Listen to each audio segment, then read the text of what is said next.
TVET, where we have TVET institutions falling. And then we have the State Department for Higher Education, and that is where COOPS and HELP fall. So as I sit before you here, I represent the Ministry of Education, State Department for Basic Education. At the county level, the highest office is the County Director's Office, and I represent it here. In VETA, I work as a Quality Assurance and Sales Officer. Our role is to ensure that quality of education is guaranteed so that you can be able to reach to the higher levels. Thank you very much. Thank you, Ms. Ruth. All right.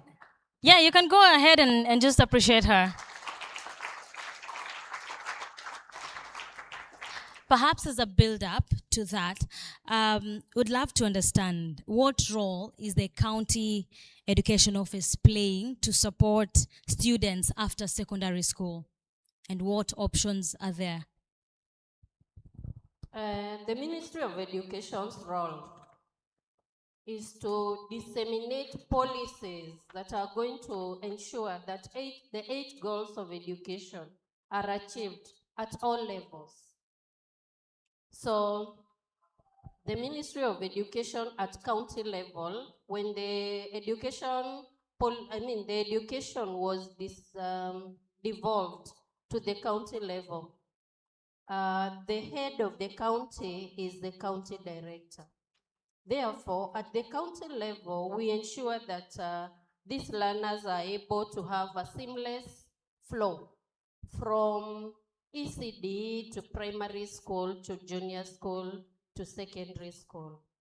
It also ensures that once they have reached the secondary school and they are doing their examinations that transit them to higher education levels, they are doing that without a problem. Mm-hmm.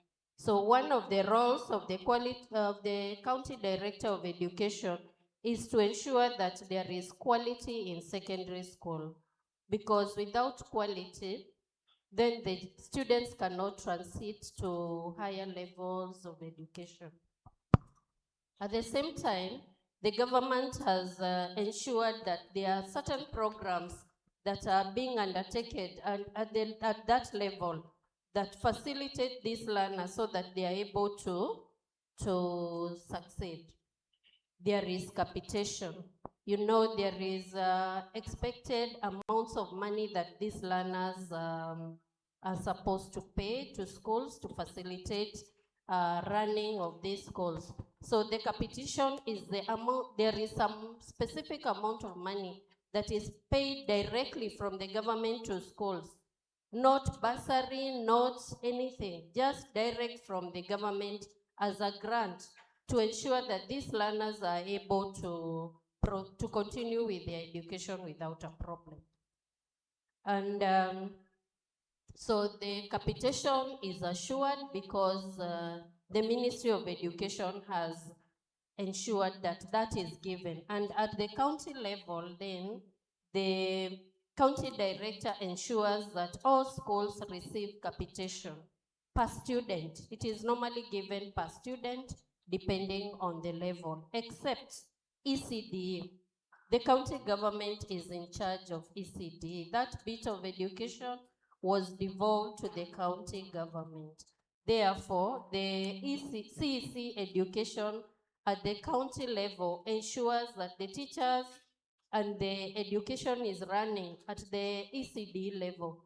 But when we go to grade 1 to grade 6, grade 7 to grade 9, grade 10 to 13, and the current Form 3s and 4s, the rest of the monies is paid by the government. Apart from that, it collaborates with the NEC to ensure that assessments are done. And as at now, the Form 3s and 4s, especially Form 4s, are expecting an exam. The role at the county level is to ensure that the exams are done without a problem. So they monitor and coordinate examinations at the county level. And basically, when you do it at county level, all county levels add up to national level. So they ensure that those that are going to the university are going to the university. Those that join TVET, etc. Education also offers guidance to these learners, appropriate guidance on how they are going to choose the subjects at high school so that when they go to the universities, they pursue the careers of their choice. At selection, at COOPs, we don't have COOPs officers in schools, so the education department also ensures that these children are choosing correct careers for themselves. Information dissemination, in case there is any change in information, then the role of the education department is to ensure that this information reaches the children and it reaches the children at the right time. It also coordinates with other stakeholders like the county government, like the NGCDF, to ensure that any help that can come to the learner comes. Also, organizations like Hatua, various banks that also offer these children scholarships also come through the office so that the same help is given to these learners. The Ministry of Education has a scholarship program called Elimu Scholarship that gives scholarships to needy students, but only up to Form 4. Okay. Therefore, and also grade 10, 11, and 12. Therefore, we can say that the Ministry of Education has quite a role in ensuring that these learners transit correctly to the next level. Thank you. Thank you, Ms. Ruth. I think that is such a holistic work that the Ministry of Education is doing. And a lot of times we do not know that that is happening. So that is why we are having this forum where you can come and tell us, hey, there's this opportunity, there's the other, you can do this, you can do the other. Thank you very much. All right, now we will delve into the matters at hand of placement and how to access funding. But before we do that, there's something Ms. Ruth talked about, that it not only takes the financial aid for someone to be successful out there. And I want to throw this question to Mr. Daniel. Beyond financial support that the government is offering, that Hatua is offering, that every other organization is giving, what is very important, or what soft skills and other things that are very important for success in university and the workplace? Because we need to have people who are preparing for the future now. The future is practically now. Thank you. And that question is the foundation of so many of our programs as an organization. Yes, we did start with scholarships, and even at the very start, we realized that just making sure fees are paid in school is not enough to ensure success. And yes, it's easy to keep most of these conversations around accessing finance, but we have to come to terms with the other realities that support an individual's success.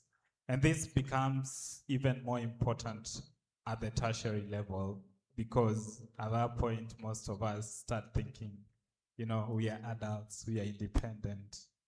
And you realize for success, you really need, first of all, parental guidance or community guidance. And at Hatua as well, we've come to appreciate the importance of having professionals who can mentor you as you go through your education journey. Someone to hold your hand when you have questions or when you have doubts, to answer the questions that your peer might not have the responses to.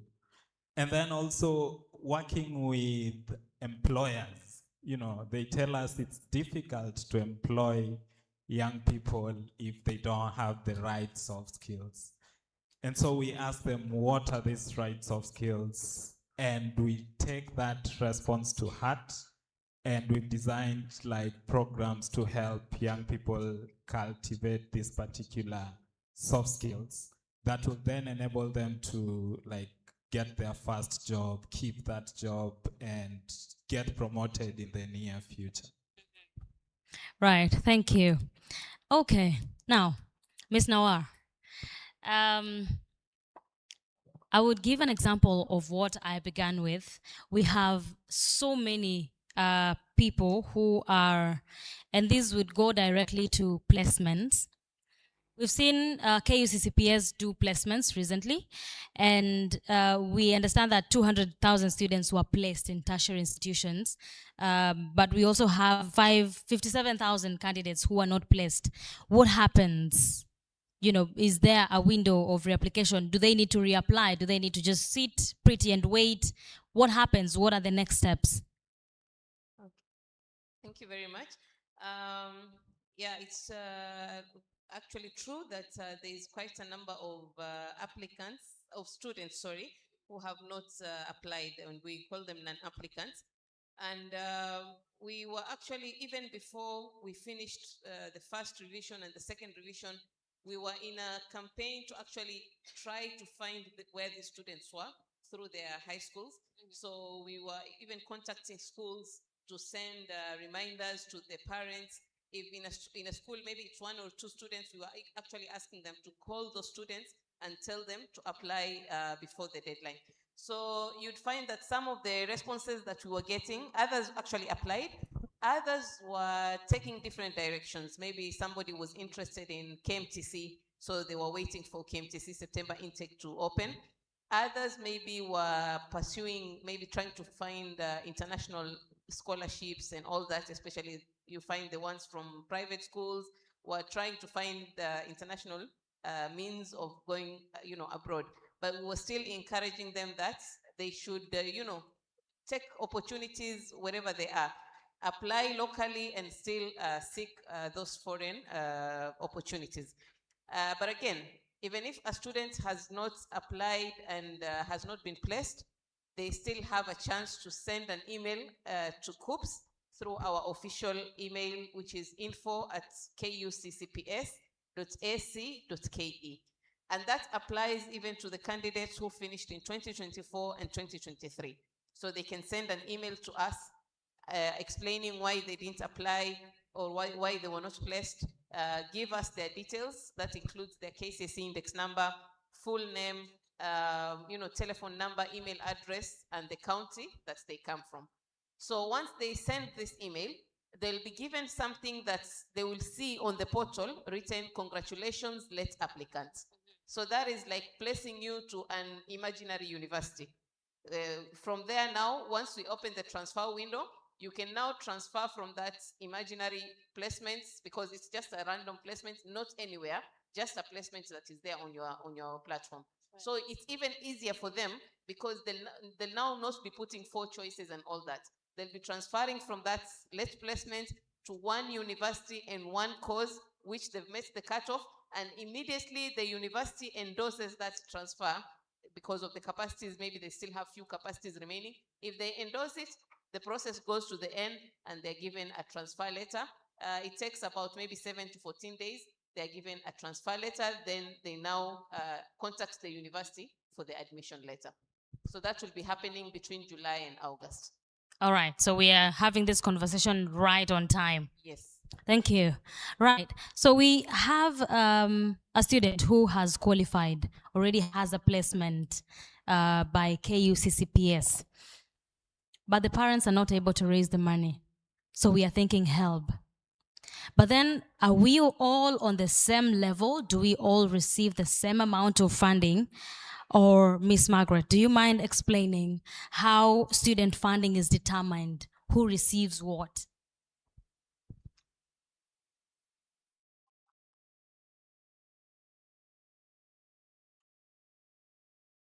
Thank you for the question. After you have applied, stated about the allocation status. The allocation status, we normally check. We normally check the program cost of that course that you are doing for that financial year and your level of need. So that's why I have stated earlier, during application, make sure you provide the correct and truthful information.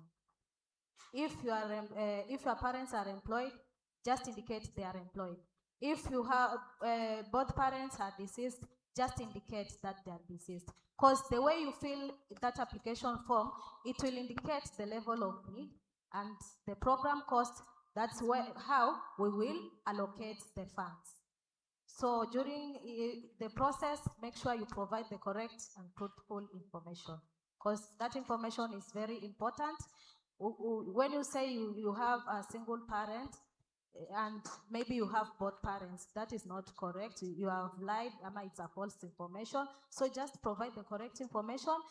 That information that you have provided, it will determine your level of need through, we have a test, the means testing instrument that will measure your level of need from the application and your program cost, and you will know the amount you have been allocated as loan and scholarship and the household that your parent will have to top up for your program. Thank you. All right. Now, I believe we are ready to ask our questions. I have a couple already streaming in from online. Do you have anyone who is ready to ask their question? All right, we have our first question there. Remember to introduce yourself, say who you are before you ask your question. Go ahead. So, good afternoon, good people. I'm Simon Peter Ochie, a Hatua scholar, and I'm so delighted to ask Madam Margaret a question. So, you've talked about disbursement. I would like to know how transparent is the scoring system and about the repayment. So, what is the current interest rate while repaying? And also, is there a plan to review loan recovery method so that they don't punish the graduates who haven't secured jobs? Thank you. Okay, thank you for the question. First, I will start with the transparency. The transparency aspect comes in the way you have applied, because the transparency starts with you providing the correct information, because the system will just pick as per what you have filled in your form. And then for the recovery structure, not punishing the graduates who are not yet employed. We know the economy is hard, but still, this is a loan and it has to be repaid for another student to benefit. So let's say if we tell you that don't pay until you get employment or until you get something that can support you to pay the loan, it means there's another student who will stay at home waiting for you to pay so that they go to school.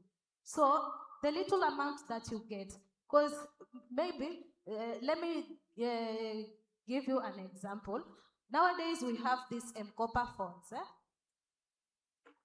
Mtu anajua every day I'm supposed to pay 80 bob, and they don't fail to pay that 80 bob, because the moment you don't pay, it is switched off.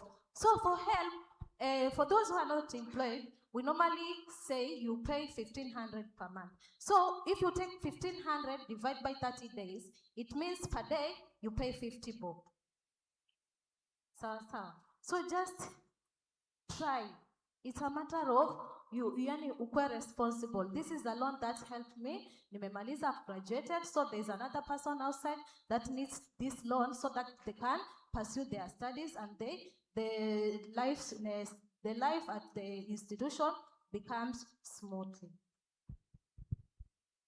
Thank you. We have another one, the audience. There's a hand there. Now, as the microphone gets to him, I'd like to shoot this question to Ms. Nawar. Someone asks from online, if I didn't have an ID at the point of application, in case I update my details, including payment details, will this affect my application validity? Well, at scopes level, ID is not so relevant. We normally ask on there's a a tab whereby you update your contacts. There is parents ID, students ID. So if the student still has not gotten an ID, we ask them to just skip, but ensure that they've given the parents ID. But again, I think the issue of payments and all that would go back to Yeah. Margaret. Right. So if someone didn't have an ID when they were applying for help, will that, if they update their details, including payment details, does it affect the validity of the application in whatever way? I've said if you do not have ID, you use index number. But the moment you get an ID, you just go back to the portal, you update your ID details. Once you update your ID details, then it changes from the KUSIPS ID to index number. So it does not affect your application or the portal. Thank you. We can have the gentleman ask the question. Yes, good afternoon. I'm Rua from Matwa. So I want to pose a very crucial question to Madam Margaret. So when it comes to the health application, yes, you've talked about the disbursement of the funds. I'm just requesting, or rather asking, how much is the amount that are going to be disbursed for us after the application? Thank you very much. Okay.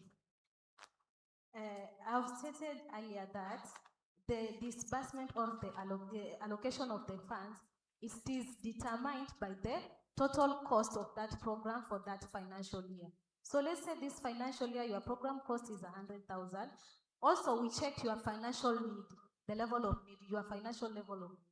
So that's why I've said during application, make sure all the documents they are required. Kama ni death certificate uko nazo, just upload. If you're sponsored in high school, just upload that sponsorship letter. Because the moment you upload that sponsorship letter, it means this person needs this, anahitaji msaada. Because mtu mwenye amekuwa sponsored inamaanisha hakuwa anajiweza. Ndio maana sasa akiupload ile sasa the system inaona this person alikuwa sponsored primary, akakuwa sponsored high school. It means even hapa kwa college, the allocation, sasa the instruments used to determine the financial level of your need per your program cost, indicate the scholarship part and the loan part. And then itakwambia from the utaambiwa household, this is the amount yenye utalipa per semester. Let's say imesema 15,000 ama 10,000 per semester. So for 2 semesters, that is 20,000. So the amount yenye iko allocated, it depends with how you have filled the form and the program cost of that course for that academic year. All right. I hope it's a clarifying question. All right. Go ahead. Okay, thank you very much. I need some clarification. So approximately how much is the maximum amount that a person can get approximately after the application?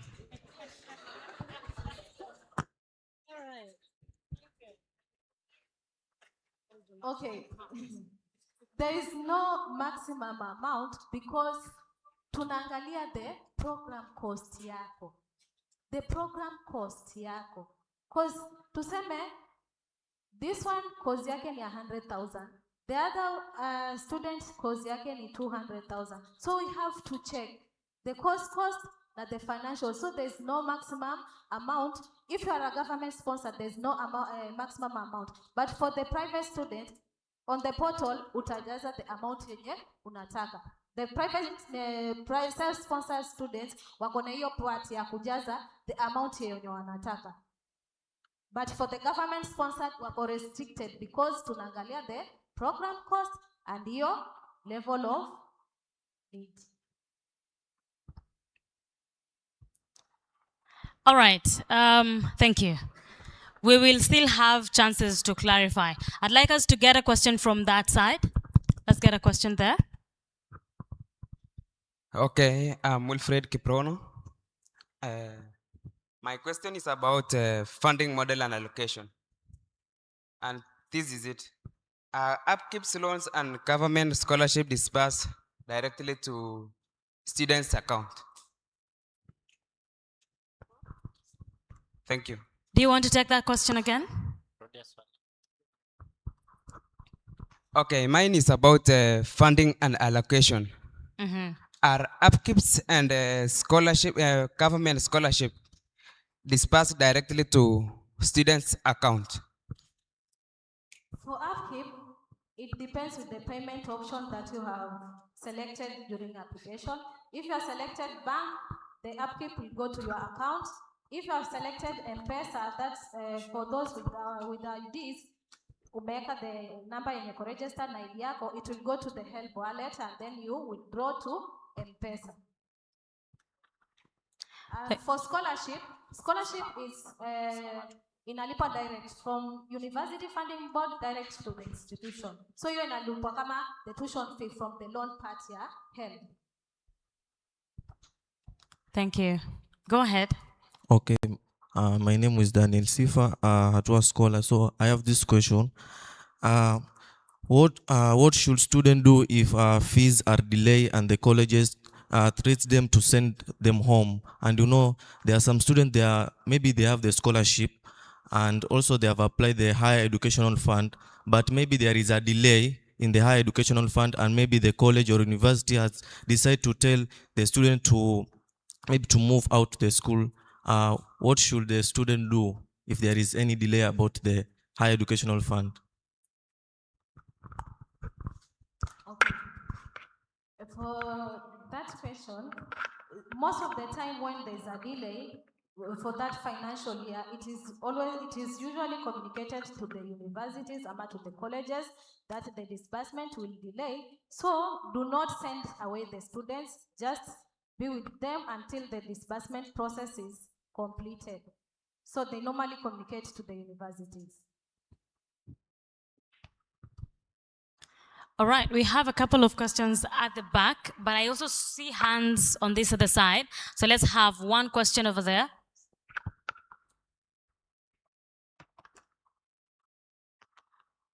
Okay, good afternoon, everyone. My name is Makau Anthony, and I'm asking from genuine interest, what happens if a student successfully applies for COSIPS inter-university transfer after already submitting their L/F application? How is that funding, how is that money out the funding rerouted? So in the case that a student had already been placed and then they do a transfer, is that fund redirected? What happens? Okay, so if you do inter-transfer from one institution to the other, you go to the institution that you are placed first. If you have already paid the tuition fee to that institution, you request them to return the funds back to help. And once we get those funds, we reroute to where you are, and then the disbursement is done.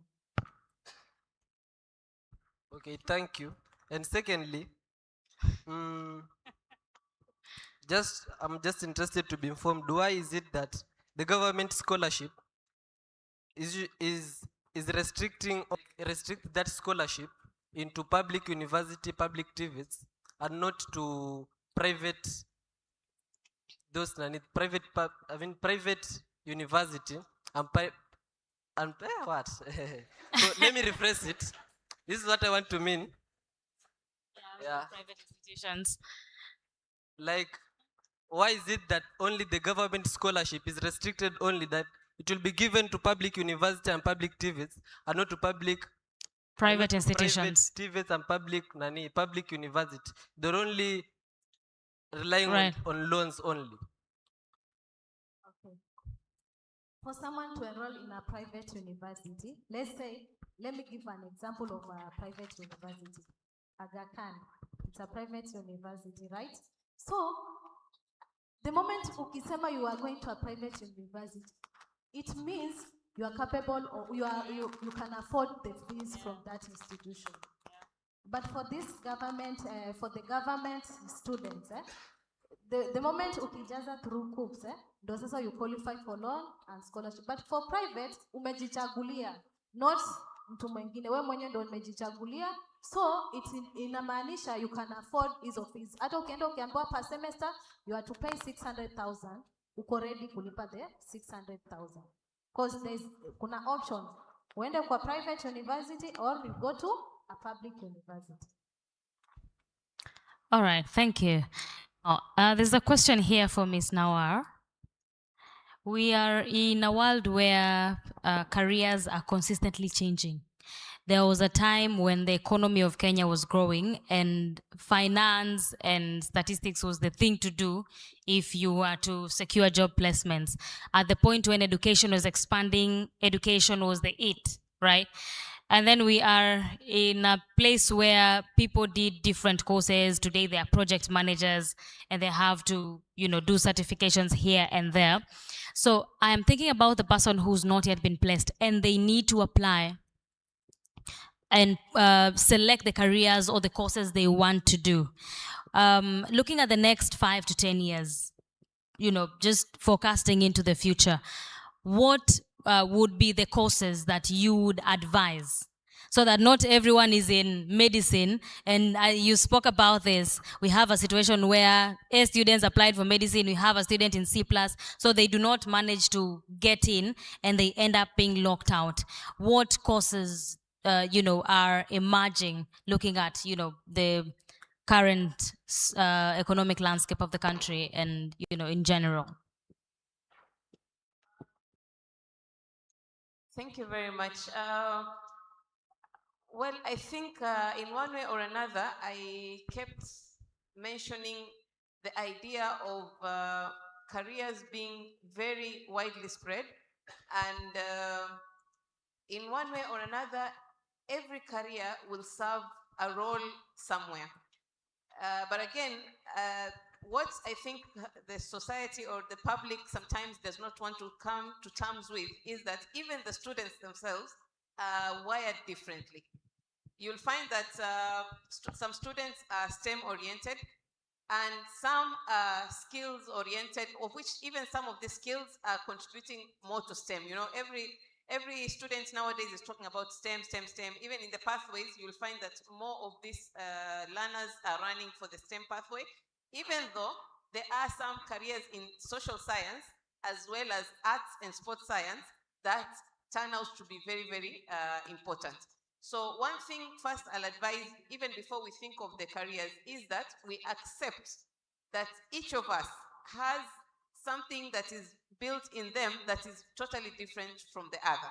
And that is where I was advising the idea of not thinking about the money first. Because eventually, if we think of the money, that's when we tend now to all of us to run for medicine, or all of us are running for nursing in KMTC because there are opportunities abroad. And you would find that not every nurse is actually going abroad, or not every doctor will find a job immediately after they graduate. So things like those.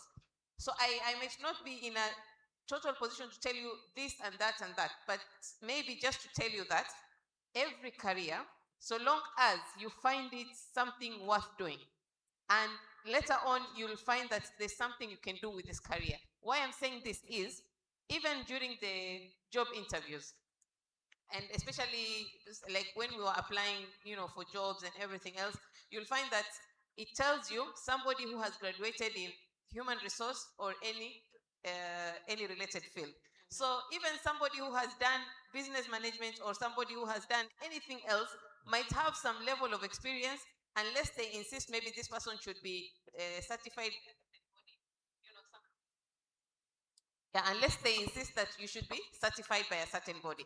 So even when they say, for example, they want somebody who has done communication and public relations, you on your side has done journalism, you can still apply for that particular.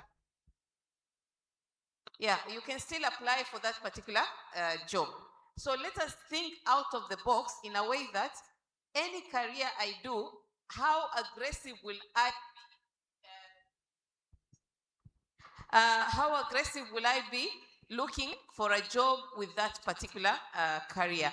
And maybe just to also kill a stereotype that sometimes we have, that which career, if I do, there'll be somebody maybe to connect me. Some people also tend to have that particular, kind of thinking. Yeah. Because somebody also came to me with the idea that he wanted to do marine engineering because he has an uncle who is connected, something like that. Yeah. So let us avoid that kind of thinking also, because whatever career you do, how aggressive? I always tell the students, how aggressive will you be? Because if you even think of somebody mtu wa kukushika mkono, like I tell students, hakuna mtu atakuja agonge mlango pia akushike mkono wako from your house, unless you yourself is out there, exposing yourself to different scenarios, and somebody notices that talent and qualification is how you will be able to, display yourself out there. So careers, the same careers we are seeing right now could be still important 10 years to come, but also built with the 21st century skills that we're actually saying that you need these skills to top up those qualifications, and also the advancement of technology. So how can you, use technology in the same careers that will still be there probably 10 years to come? Right, thank you. Building up off on that, we've seen the government roll out SEZs, the tourism sector booming, multiple things being put. There's still Vision 2030 and a couple of things that the government has to accomplish. And I know this speaks to the skill set that we have within the country. So Ms. Ruth, from an administrative point of view, what are those careers that someone who is joining university or a tertiary institution today ought to think about ahead? Thank you very much. From the education perspective, Madam, yes, she has talked about 21st century skills. Actually, that is where the government is moving. Remember, we have Vision 2030 that is looking at Kenya becoming technologically empowered by the year 2030. And it can only do that when we have empowered our youth with the necessary skills to be able to develop this country technologically. So we can say that really here, as we sit here, we cannot really tell you, do this career and don't do that one.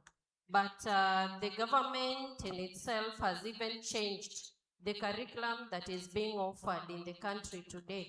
We are offering CBE, of which CBE is just about hands-on activities. If you are excellent in STEM, then you pursue the STEM part. If you are excellent in arts and sports, then you also pursue that. There is no really career that we can say here that we want to advocate that you do this and do that and do the other. I think the best thing here is depending on the kind of qualifications that you get after Form 4, you shouldn't give up at all. And that is why COOPS is even giving, is even placing and giving scholarships, and HELB is giving money to learners who are even doing TVET, something that is a deviation from what we have known has been happening in the past, because we want to build skills.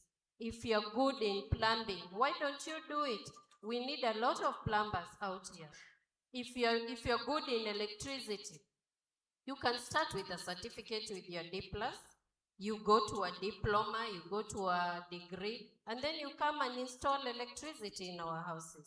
So as we sit here, really, the government is moving into that area where we want to see people being economically empowered. And you do not have to be economically empowered by just scoring an A. You can score a D- and still be economically empowered if you acquire those 21st century skills. So let us think about it. All right, thank you. We have a question at the middle. There's a lady who had raised their hand. Or that question has already been addressed? Okay, we have a lady there. Let's hear from her, then we can have your question, please. My name is Melvin Isomanga, and my question was about help. She said that for single parents, you'll have to go to the magistrate. This means to get a stamp or so. What happens to a person who doesn't have both parents? And also, is there a place that you have to explain whether you don't have a certain document that you can get to explain why you don't have that document? Okay, if you don't have both parents, it's either you have the death certificates or the burial permit. Because for anyone to be buried, you have to get the burial permit from the chief.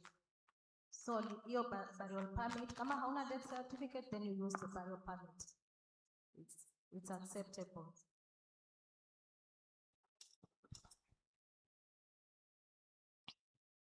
Okay, if the document is lost, you go to your area chief, anakuandikia barua, then you will upload that letter hapo kwa the parents' information that my parents are deceased, but the death certificate or the burial permits are nowhere to be found. So you upload that letter, because from the letter from the chief, there's a number, that serial number.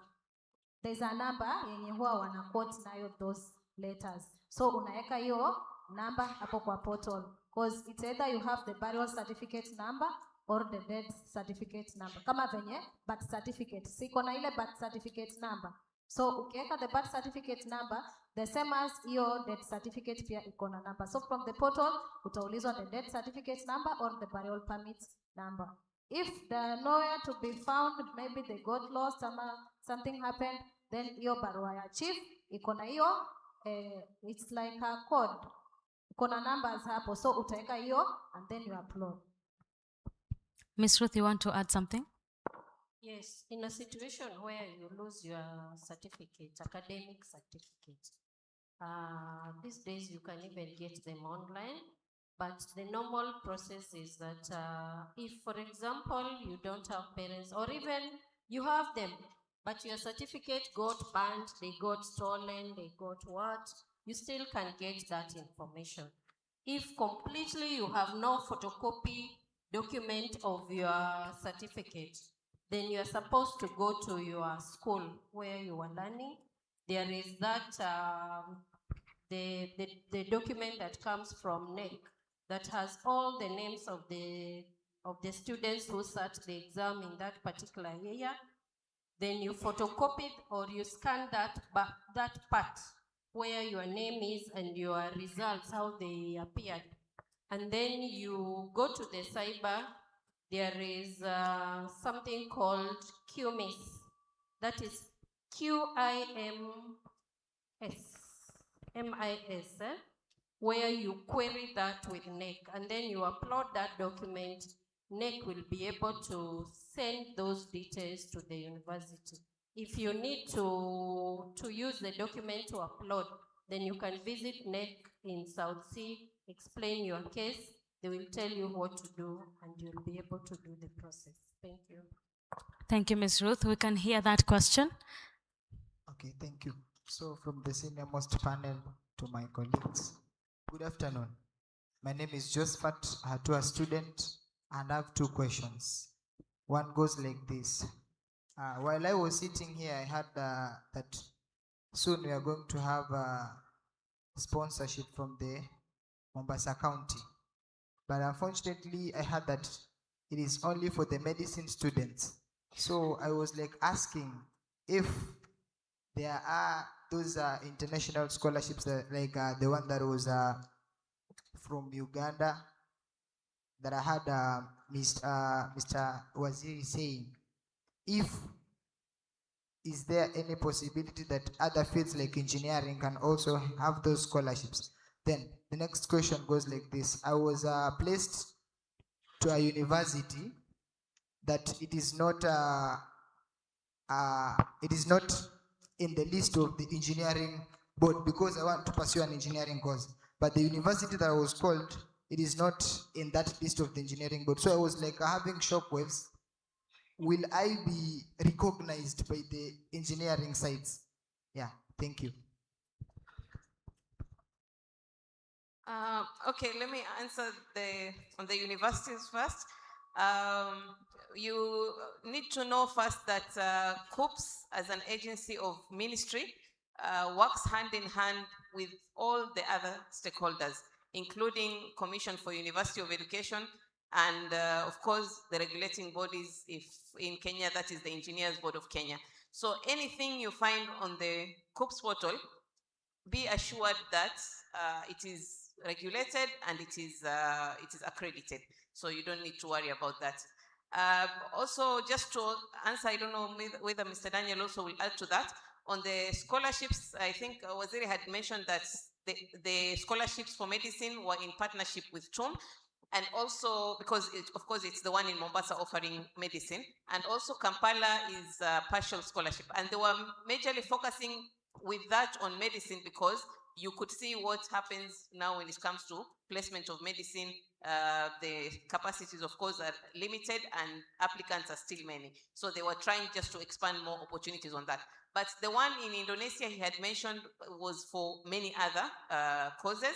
And as well, you'd find that there are many other international opportunities. I don't know, Madam Ruth, you can attest to that also on the Ministry of Education website. There are some opportunities from other countries from time to time which are posted. And that is where now it's important for you to be following these pages, like the Ministry of Education. And even when it comes to jobs, by the way, I discovered a very useful page called Government Advertising Agency. Every day there are jobs posted on that page. So please keep following these pages to seek more opportunities on the same. Thank you.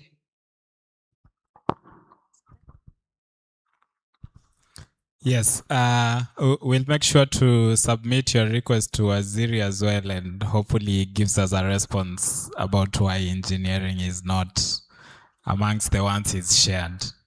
I'm sure he'll be glad to share. Sure. All right. So we have a couple of questions right there. Good evening. Is it afternoon? My name is Isaac. I was to work a help and CUSIPS. I did my KCSE in 2022. I joined JKUAT main campus, but now I wasn't able to pay my school fees. I did sit for an exam, so I was registered, but later on I appealed for the registration and I was successful. Nikaambiwa nilipe the school fees. But in 2022, HELB was there, but HF, there was a change in that loan board. By the time I come back, they did not accommodate. The school sends me to Anniversary Towers. I went there and my case was so complicated. So I just was left out. And my school fees would range to 200,000. Now the 48 ilikuwa imenishinda. Alafu sasa it's 200 per year. So I receive a fee structure for 204,000. So I just end up not continuing with my studies, not because I cannot keep up with the things I taught there. The financial is there, and nobody is addressing the transition. I think from me, I'm not lamenting, but I think the transition took place so fast, and it did not consider one of such an unfortunate event which happened to me. Now, I actually chatted with somebody from CUSIPS, and I don't know if it's she or he, but he told me now I should rely with the HELB, and HELB is referring me to CUSIPS. All that through 2024, 2025, now it's 2026. I cannot go back to school because the 204,000, there's no way I'm going to pay it from a single parent.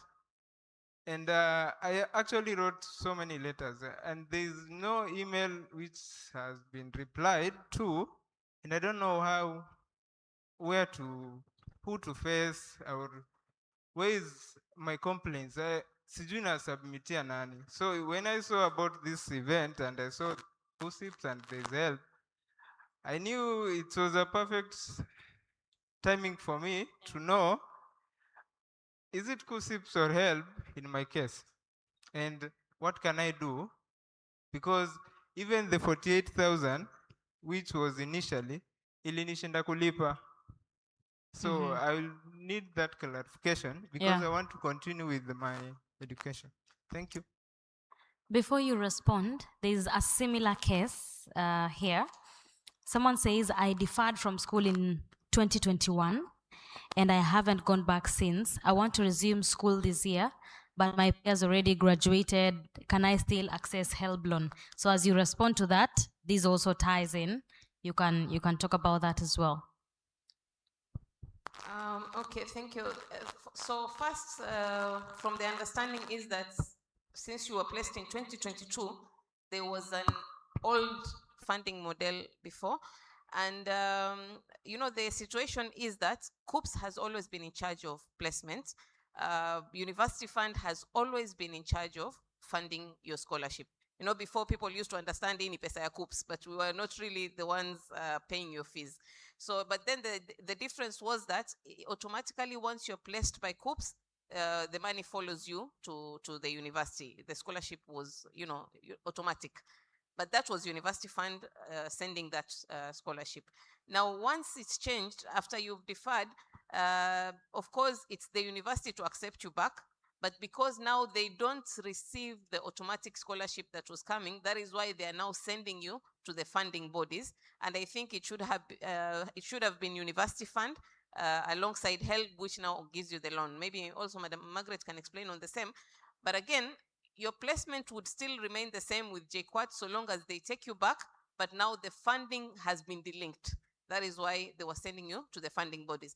The other option would have been you to now transfer to another university if there was, you know, problem here and there. If you would, I don't know what cause it was, but if you would have transferred to another university and offered that transfer letter, then those details would now be captured as you being in that placement cycle that was about to begin, and maybe the funding would have been easier.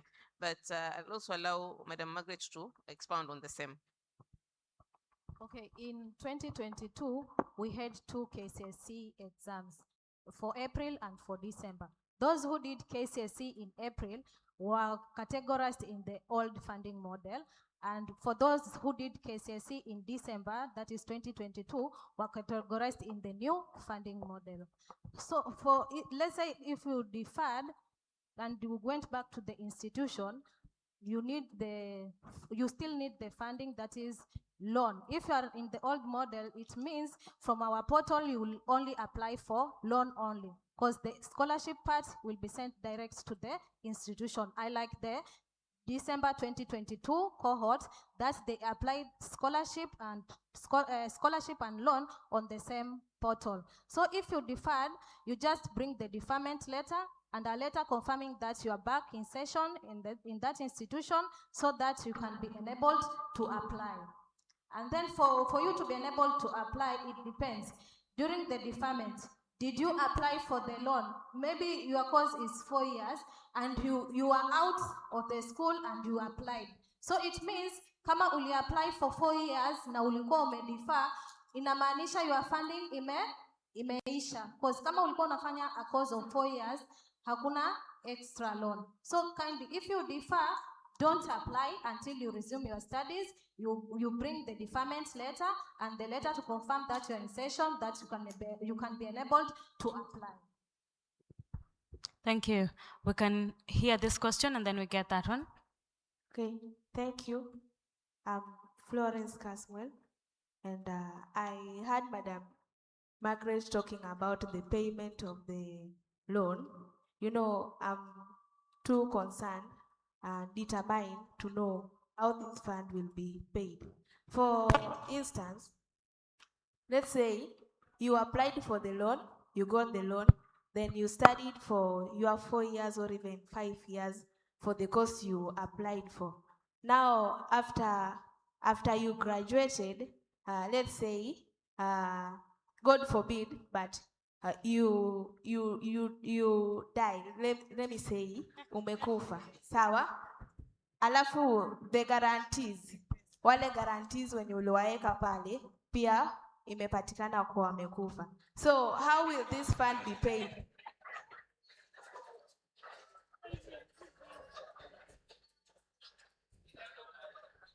All right, go on, go on. So because tumeambiwa hizi fund ni mtu alipe ndio another scholar or another graduate apate ile usaidizi, si ndio? So how hii fund italipwa na nani? Yani aje? Thank you. Sorry, before you respond to that, let me couple that with this. What are the consequences if I delay payment of the loan up in the stated maturity date? Okay, let me start with the consequences. First, I've said once you complete your studies, you are given a grace period of 1 year. So after the 1 year is over, you have to start repayment whether you are in employment or not. So the consequences are you will be listed in CRB, and if it goes like 7 to 8 years or 5 years, no repayment, then your records are forwarded to debt collectors. So you'll be dealing with debt collectors, and once the debt collectors contact you, the moment you pay your loan, it means there's a commission for debt collectors. So there's CRB and then there's debt collectors. All right. Our impossible scenario, close to impossible scenario. Okay, let's say the applicant dies before loan repayment. There is a loan waiver for the deceased. So if you have a guardian, because let's say maybe the guarantors are also dead, so it means there is someone who is still alive. Maybe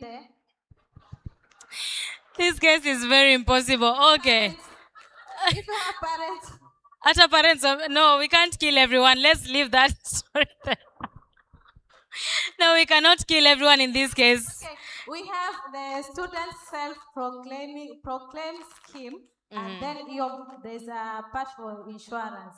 So let's say if you are allocated some amount, kuna hiyo insurance bit yenye itakatwa from your loan. So in case of that event happens, your insurance Will cover. It will cover for the loan. Thank you. But we keep praying that that doesn't happen and we don't kill everyone. All right, we have another question over there. So my name is James Omonte Obonyo. Allow me first to briefly read a description of Atua online. It says that Atua provides promising low-income youths with secondary and university scholarships. So I understand a youth could be someone maybe 20 years to around 35. Now, this same youth is also applying for the same scholarship or same opportunities that all of us are applying here. But now within all of us here, we have people with different grades. We have those with A minus, C, B. But then among these same youth, there's one that has made an effort to raise an amount of fees and joined either college or university. But along the way, he or she is unable to make the complete payment of the fees that is required. So how do you consider such a situation? Mr. Daniel, you can take that up and talk about how Hatua supports low-income students. Yeah, so Hatua does offer scholarship through high school and university for young people from low-income families. And it's a thorough process for those who have ever applied. We do assessment that's considers your academic merit. So you have to be like really doing well in school. And at the same time, we do assessment for financial need. So this is where we try to figure out how needy are you compared to like all the other applicants. And we are an organization that works with limited resources. So we, of course, have to have an inclusion-exclusion criteria, and it will be determined mostly by the available funding. So there was a time we used to select about 50 scholars. Right now we are selecting a little over 100 scholars each year. And for us to keep the process neat, we have specific instances for intake. So that will be, right now it will be for those who are in grade 9 going to grade 10. So immediately before they join secondary school, senior secondary school.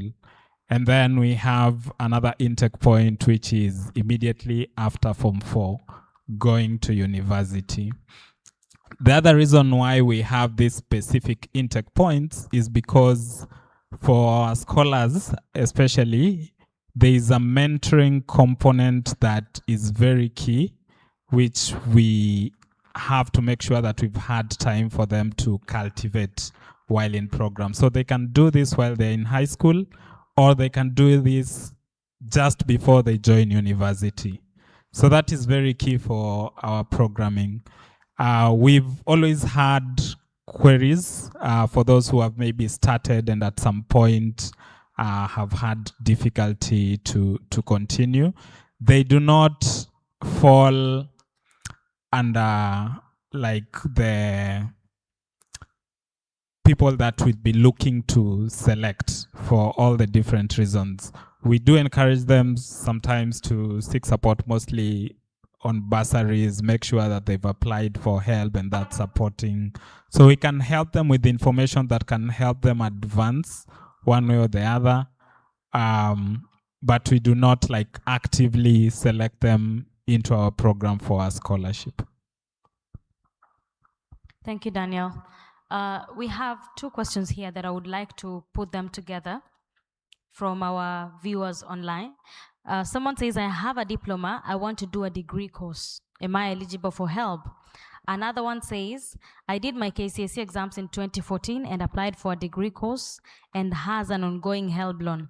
I now want to also do a professional certificate course under KUCCPS. Will I still be eligible for help loan?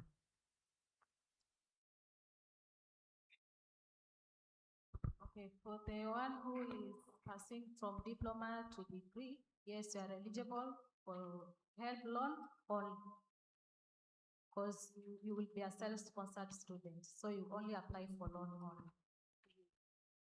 And the one who is pursuing a professional certificate under CUSPS, are they still eligible? They have an ongoing loan with their university, but they want to add a professional certificate like CPA under CUSPS. Okay, if you have an ongoing loan, you can qualify to apply for another loan if you are servicing the other loan. Because from 2014 up to 2016, the majority period is the student has to be repaying his or her loan in order to apply for another loan. Okay, all right. As long as you are servicing the loan monthly, then you are eligible to apply for another loan. All right, Ms. Naur, you want to add your voice? Yeah, she also mentioned, I don't know whether it's a he or she, that she might be doing a professional certificate under CUPS, something that I don't think we have, because we normally place for regular programs, diploma, full certificate, 2 years.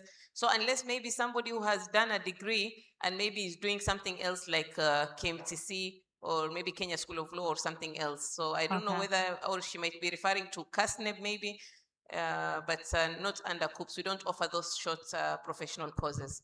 All right. There's another question for you, Ms. Nawar. Someone says, I've secured a placement at the university to report starting September. However, I'm not ready and would prefer joining the following academic year in September. Will I still have a place at that university?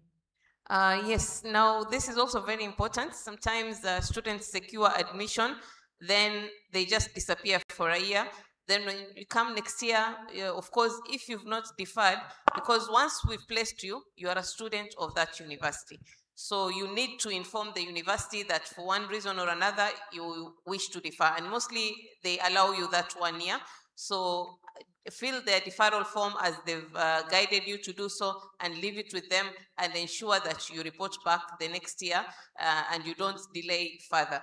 And for any other reason, if you also wish to transfer within that 1 year also, you'll be allowed to transfer to another university and continue the next year. Thank you. Miss Ruth? Yes, in connection to what she's talking about, our office receives very many cases of clients who want advice on this and that. Our office is the one which organizes for private candidates receipting of national examinations. And I asked her this question: maybe it is good if this information reaches you and maybe other people who are not here. Now, the question is about a student who did KCSE in 2025, but he did not really manage to reach that grade to be able to join the university. Maybe he got a C, and he required a C+ to be able to join university.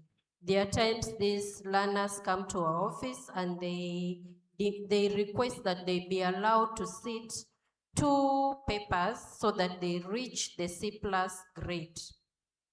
Now, the question I asked Madam was whether that learner in the next year, the 2 qualifications can be combined and then they'd be able to register for a course in the university in the next year.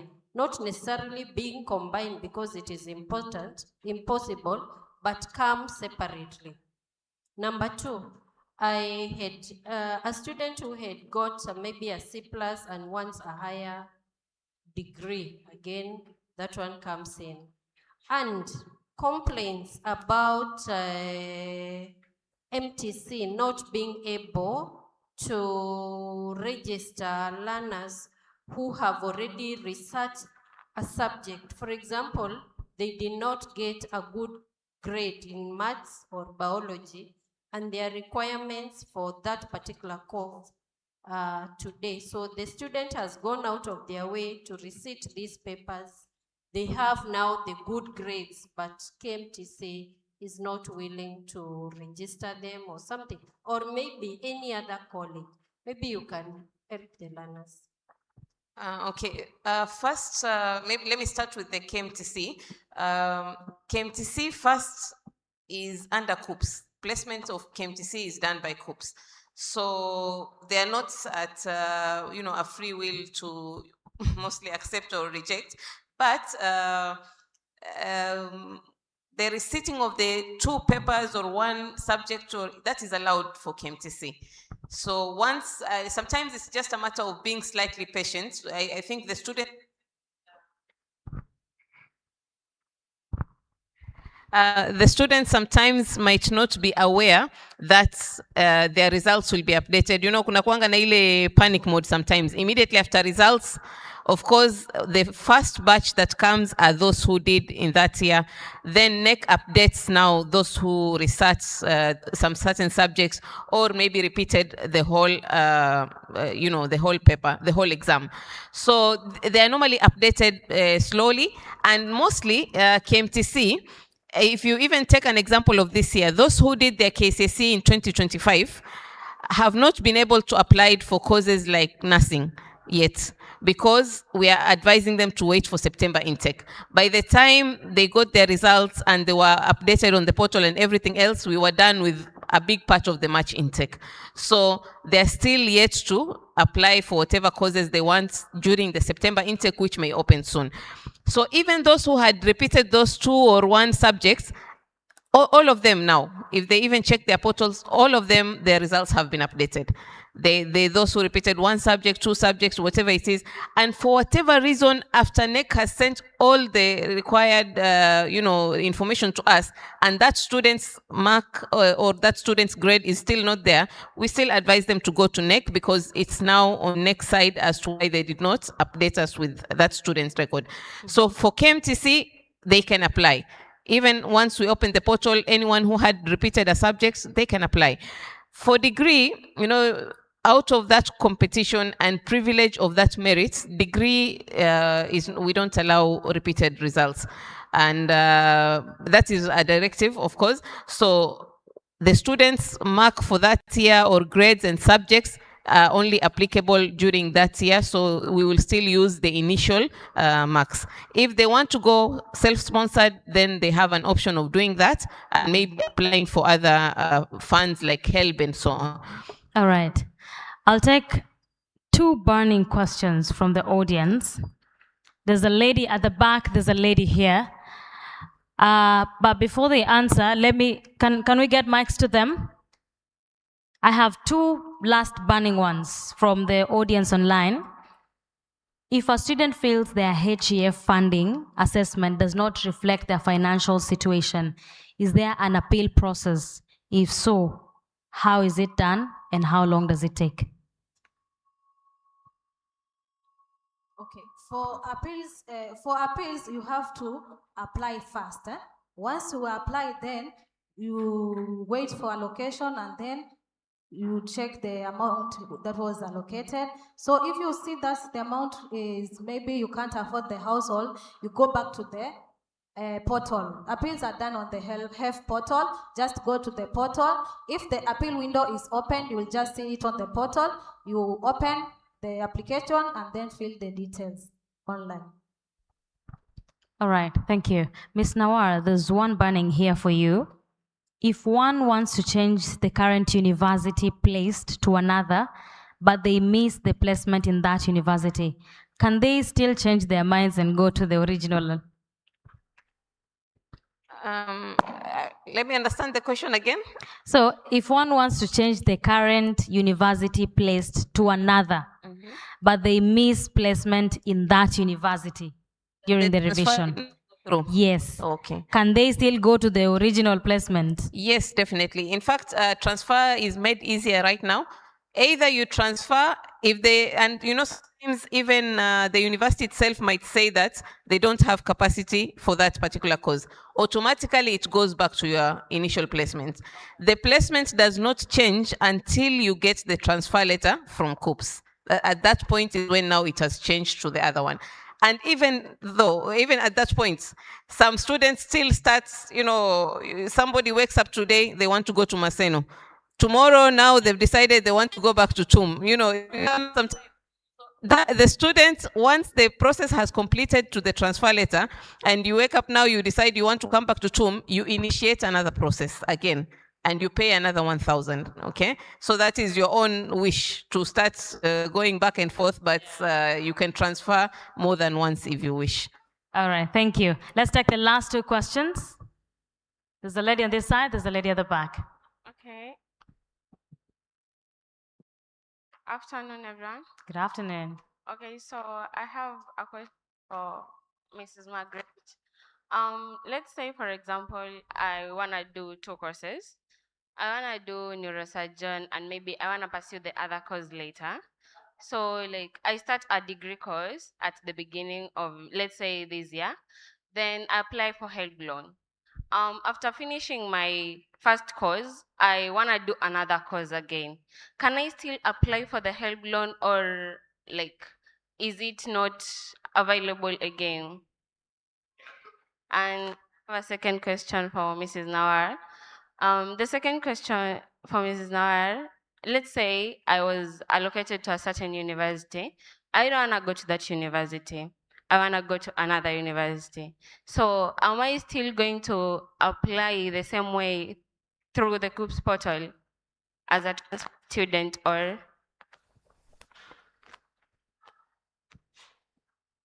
Ms. Margaret, you can go first.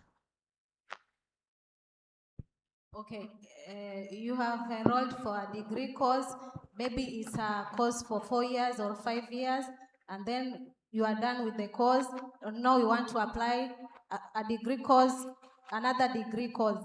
For our system, it's always, the moment you apply, let's say the 2026 cohort, admission, the year of admission is 2026. So if it's a course of 4 years, it means by 2030, you are done with the course.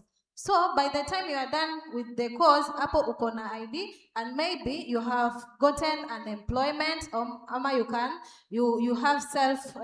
have your businesses. So you can apply, but sasa the employment status hapo. If you are employed, una apply, inaitwa the salaried loan. Nowadays it's called GELimishe. For GELimishe, iko na requirements. One of the requirements, lazima uwe uko na payslip. So you can apply, but sasa hapo kwa employment status. If you are employed, yes, because requirement payslip itahitajika. But if you are not employed, then huwezi, kwa sababu already we have given you for 4 years ama for 5 years. Sasa unataka uende another degree course for 4 years ama for 5 years. Hapo ni lazima employment status, tunaangalia hiyo employment status. Okay, for the transfer, and maybe with your permission, just to expound more, I think there's a bit of some still not understanding some things with the transfer. Transfer is acceptable, yes, and I said even more than once, if you want, so long as you're transferring to a university which and a course which you've met the cutoff. So if, for example, you are placed at SECU to pursue maybe education, and you want to do the same education in Taita Taveta University, so long as you've met the cutoff for Taita Taveta, you can transfer. Or you want to change the course to IT, for example, at TUM, it's acceptable so long as you meet that cutoff. So during the transfer, the cutoff is mandatory for you to meet. So yes, you can transfer so long as you meet that condition. And also there's an interfaculty transfer. For example, you've been placed at KU, and this I want you to take it very seriously, because some other students have the mentality that let me just apply for any course in KU, then once I reach there, I will transfer to education. So you apply for Bachelor of Science in Agriculture. Then you reach there, now you want to go for Bachelor of Education Science. If you don't meet the cutoff for Bachelor of Education Science at KU, you cannot transfer. And if for any reason somebody gave that transfer to you, you should know that you will remain self-sponsored. Why? Because those records come back to COOPS to be validated, then go to the university fund and go to HELB again. So if that validation does not occur on the occasion that you've not met the cutoff, then you don't get that government sponsorship. So if you don't meet the cutoff, choose another university for that education which you meet the cutoff. So don't send yourself to a university because you want to do an interfaculty transfer. You can only do it if you meet the cutoff for that particular course. And also something again with KMTC. KMTC, some students have a rush in applying for KMTC. So they apply very fast, you get the admission, you're not ready to join. First thing, defer. Make sure you know what their deferral processes are. Then other students apply to any course in KMTC. Then let us start telling us that they want nursing or clinical medicine. Or if you don't want a course in KMTC, avoid applying for it until you apply for that one that you want. And in the event that you now got another course, because KMTC now all over Kenya, the 98 campuses are run by KMTC themselves from their headquarters. The transfers are internal. So whatever transfer from one KMTC campus to another or one course of KMTC to another is only facilitated by KMTC. So please always follow that procedure and make sure you follow up with them to know if they have the capacity for whichever course you want to transfer to. Thank you. Thank you. Final burning. Good afternoon. I'm Fauzia Abdurrahman from Likoni TVET. My question goes to Madam Manar. You are already in the school. You went all the way and asked for admission in the school, but you have not replaced by the KUSIPs. Now, how will you start to apply KUSIP. And there is in university and in college, there are two different things. Now there, I've seen in financial in paying, it is 1,500. Now, if you are in college, you'll pay the exact money, 1,500, or there is another, the amount of college, and there is amount of university. Okay, thank you. First, if you've gone to a college as a walk-in, we call them walk-in students because sometimes they don't know about the KUPS portal. But I believe even the colleges tell you that once KUPS opens the TVET applications, please ensure you register so that you are placed by KUPS to the same college. We don't have a problem with TVET colleges. Hata kama ulijituma huko mwenyewe, you can still apply to the same college na ukue placed by KUPS. TVET has no much competition. Only where we don't advise you ni university. Usiende ukajipeleka UON ukaanza kufanya medicine alafu utuambie sasa tukuplace huko. We don't do that because of the cutoffs and the cluster weights and everything. But TVET, if you're in Likoni, TTI, Kenya Coast, wherever it is, ulijipeleka mwenyewe, once you hear that we've opened the TVET continuous application, just go online, apply, then we place you again to the same program yenye uko, then your details are captured so that you can apply for the HEF portal. The application fee is normally 1,500, and I think it was just some time last year when now we wanted to encourage more and more applications for TVET that it was 500.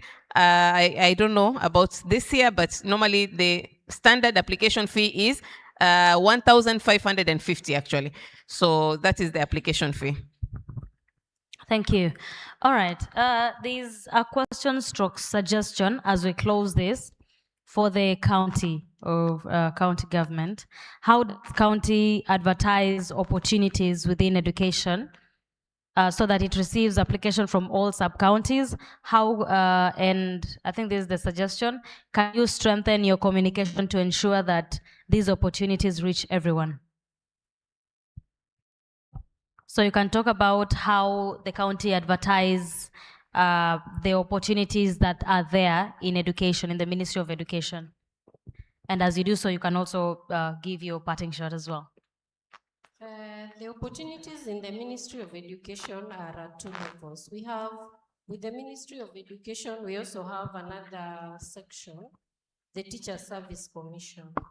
The Teacher Service Commission is an independent commission that employs teachers that teach public schools in the country. Now the employment is at the national level. You can measure it to students, the opportunities that are available for high school scholarships, bursaries. How can they know about them? Okay, I think the best way is to visit the website. The Ministry of Education website advertises that.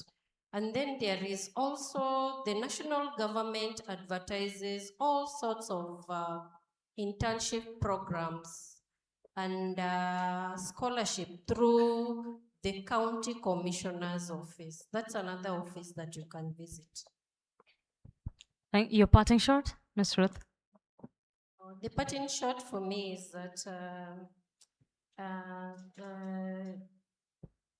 I think why we go to school is just so that we are economically empowered and we are able to live in this world that is so complicated today.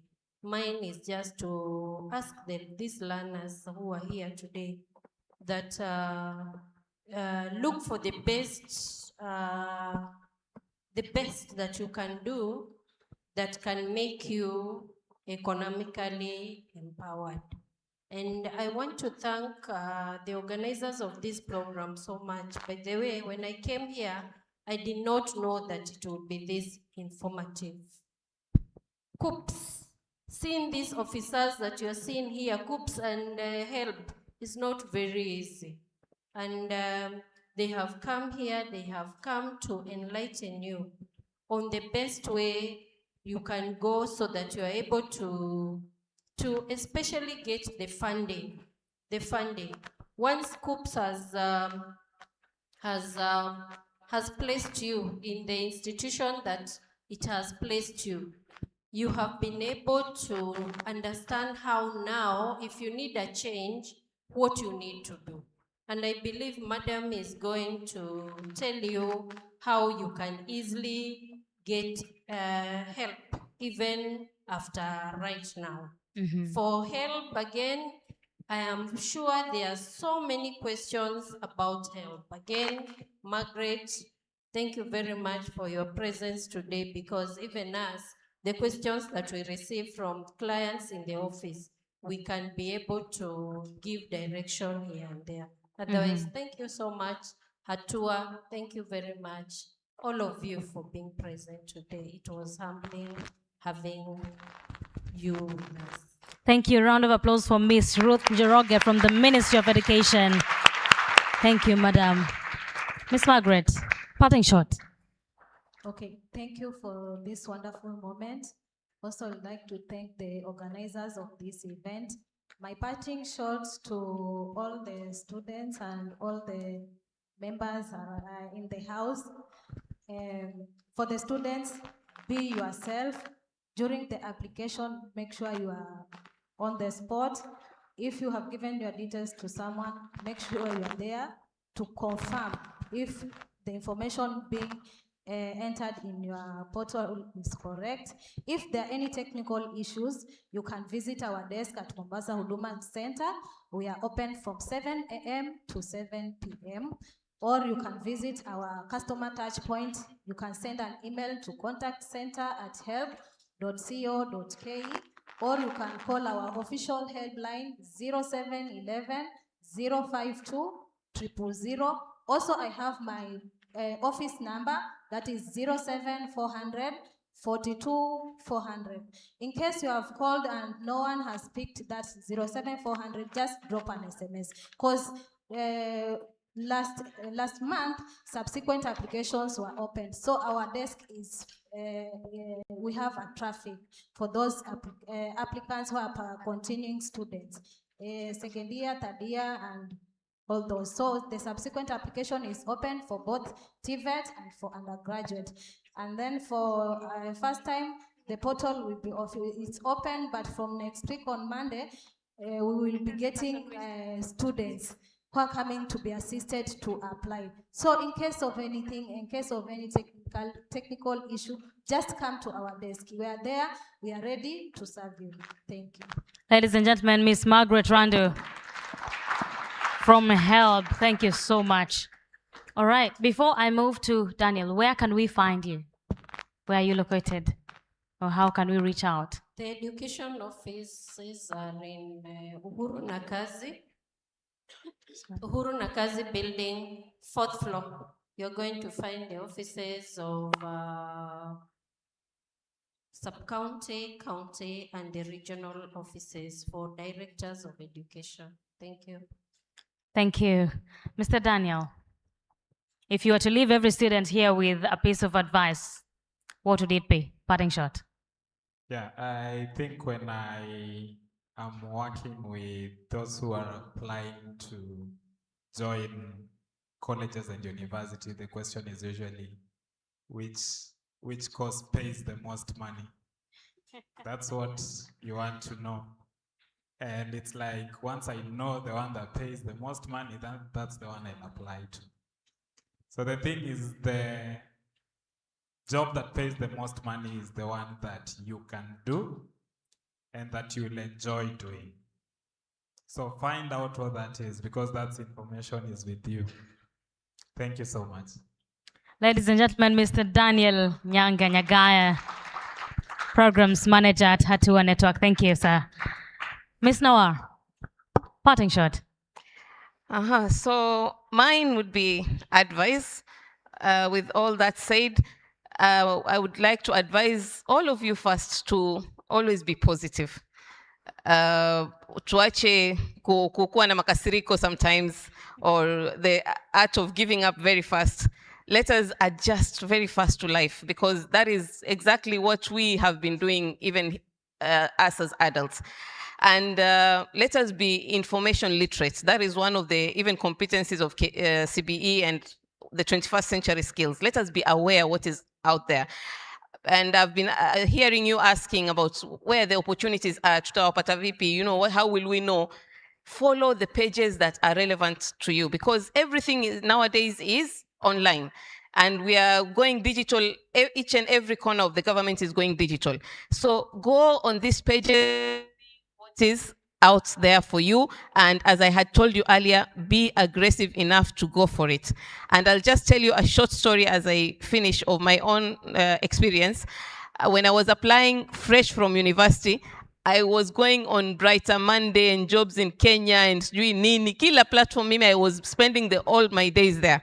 And I even applied for jobs like office assistants.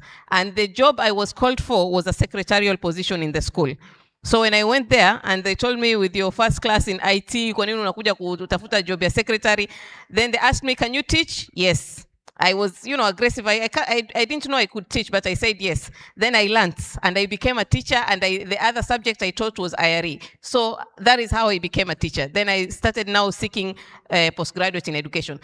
Then I took a career break to go and start a family and all that.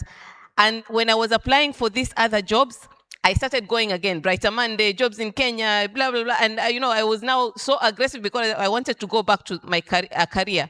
And I didn't know which career was out there for me again. And I remember applying for COOPs and even other jobs when I had an 8-month-old baby on my lap. And I was called for an interview when I had a 9-10-month-old baby. And I was going for those interviews to Nairobi with my baby and coming back and going with him and coming back. And that is how I ended up securing a job, because I felt I have to be aggressive enough, but most importantly, be positive and believe in God. So let us have that feeling and mentality always. Things will work for us, but so long as you also do your part. Thank you. Thank you so much, ladies and gentlemen. Ms. Nawar, thank you. Thank you so much. A big round of applause to these amazing panelists as they take their seats. Come on, let's appreciate them. Let's keep appreciating them until they take their seats. Thank you so much for taking the time to be here to answer the endless questions. Let's keep appreciating them. And of course, get to offer information concerning what is available. Ladies and gentlemen, this event would not have been a success without our partners, and so a big shout out to Rafiki Bank, Star Institute, Post Bank, and Kenyatta University. We can give them a round of applause. I will give each one of them 2 minutes to just say who they are and what they do. So at this particular point, I'd like to acknowledge and welcome to the stage Kennedy from Star Institute to get to speak concerning what they do. Is he in the room? As we find Kennedy, allow me to call to the stage Brainy. I hope I'm reading it right. Is it Brainy? Brainy from Post Bank.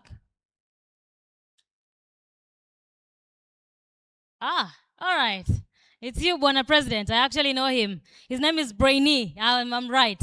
Karibu sana. Come on, give him a round of applause as he takes the stage to talk about what they do.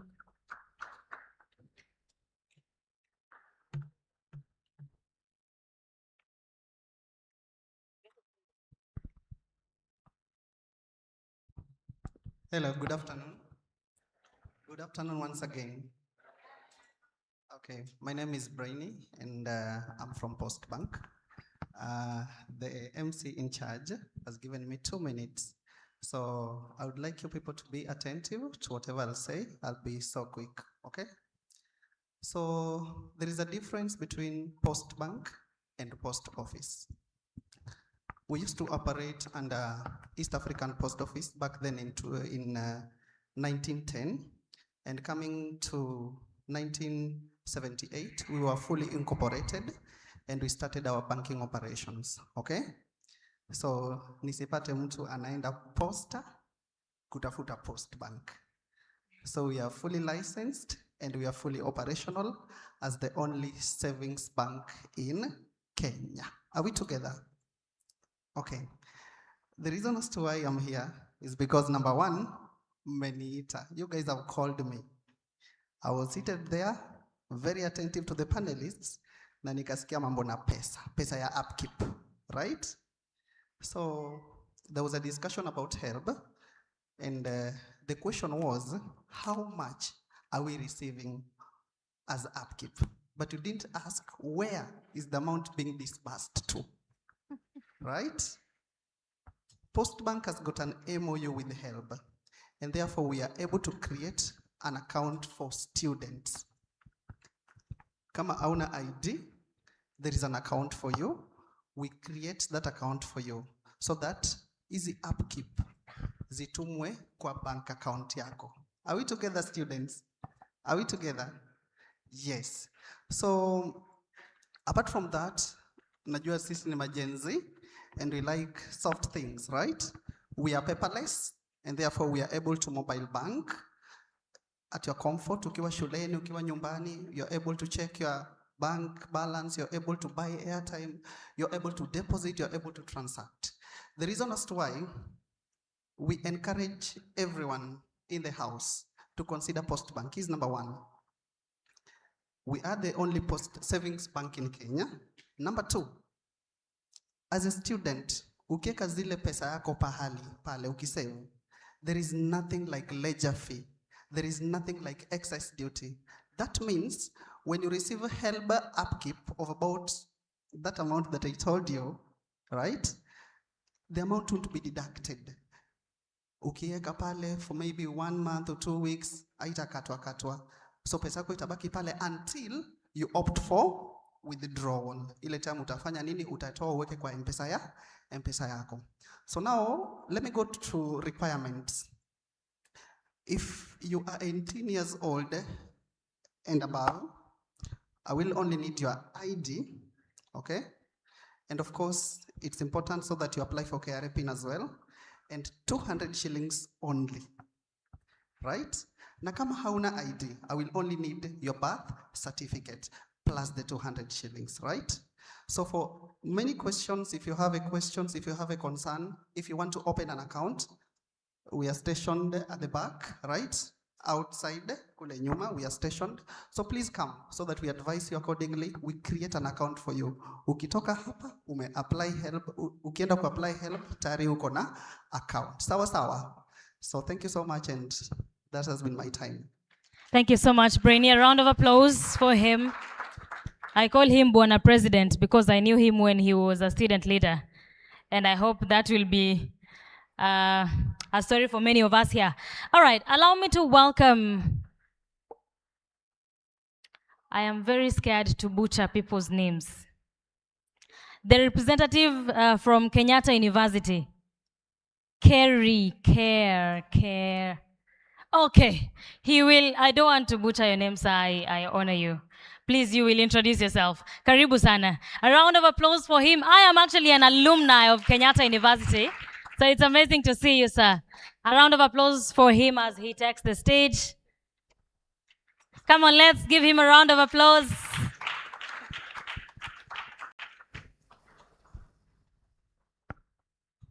To the organizers of this particular event, the Minister of Education representative, KUSIP representative, Postbank, Hatua Network, HELB, the 2025 graduates, and the incoming Form 4s, Form 3s who are around, parents, guardians, good afternoon. I'm Mr. Kerry Moses from Kenyatta University. I teach in the School of Pure and Applied Sciences. I'm professionally a teacher.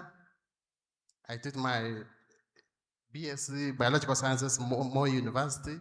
I did my PhD, same university. I did my MSc in entomology, Kenyatta University. I'm already doing my postdoctoral, that's still entomology, Kenyatta University. Students, with Kenyatta University, we are a world-class university.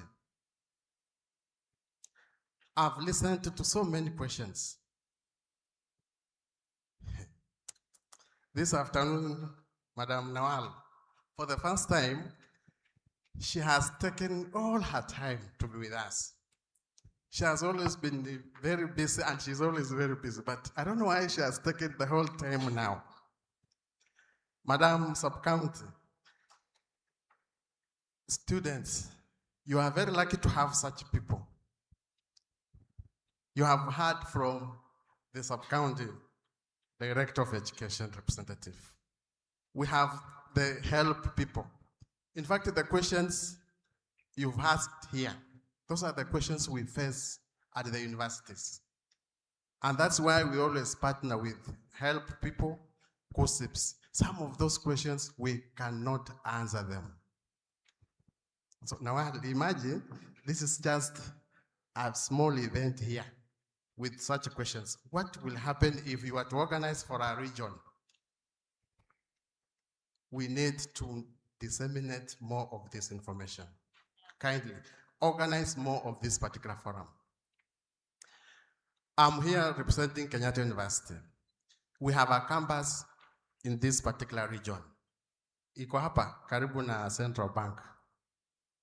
Why would you go to Kenyatta University? That is a university that accommodates each and every individual, every student. These scholars have talked here. Even if you get a D+, any teacher on this earth, we do not view students as failures. No way. A student who has a D+, that student has a skill that you can uplift from that level to the highest level.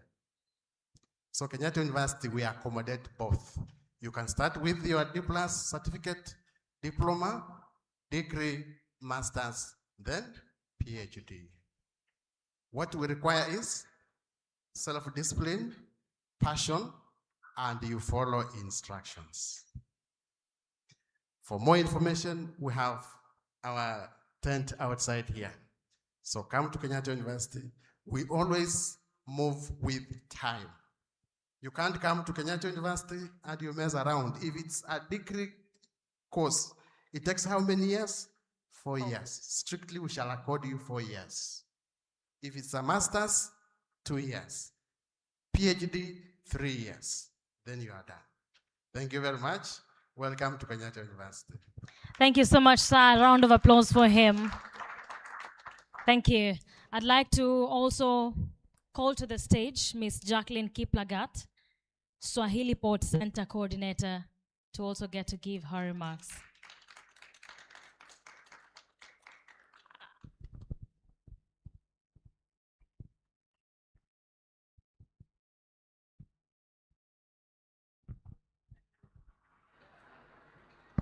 Good afternoon. Habari ya leo.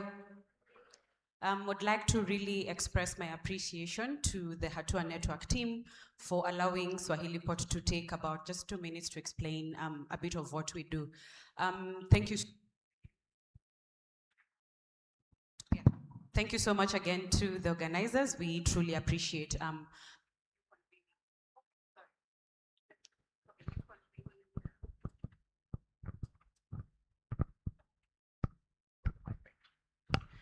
Okay, thank you. So at Swahili Pot Hub Foundation, we are located opposite Governor's Office. What we actually deal with, or who we deal with, is young people between ages of 18 to 35.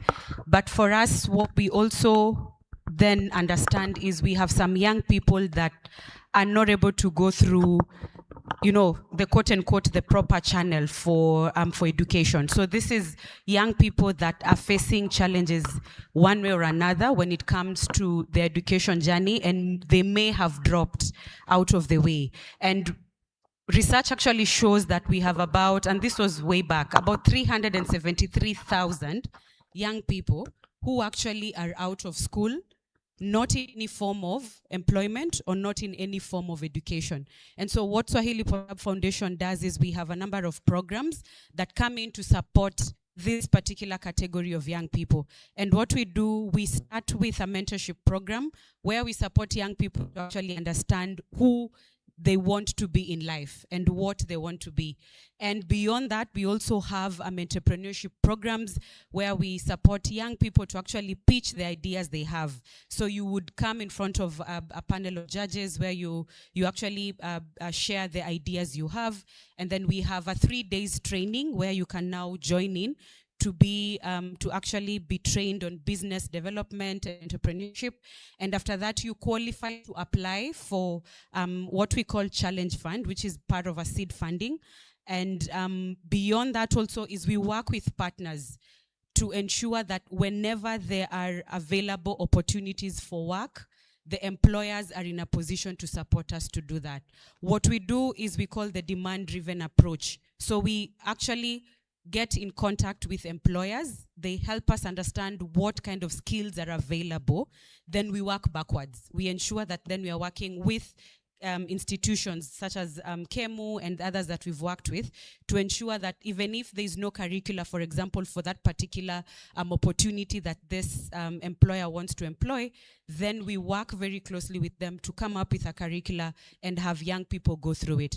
So the courses or the trainings that we have are between 0 to 6 months. We do not do, the above 6 months, because then these are the demand-driven courses. So that could be in IT, could be in the tourism sector, the blue economy, and part of the other priority sectors that we have in Mombasa and also in the country. So I've come with my mentors. They could just quickly stand if any of us would be interested, or we know anyone at home. It may not be necessarily you. It could be your siblings, could be your friends, could be someone within your community that you feel fits in that particular category of the young people we work with. Please feel free to contact our mentors. I have a number of them. Please quickly just stand. They are branded with either the reflectors or the white polo shirts. Please feel free to reach out to them. And if you have any other questions, feel free to ask them as well. Asanteni sana. Thank you. Thank you so much. A round of applause for her.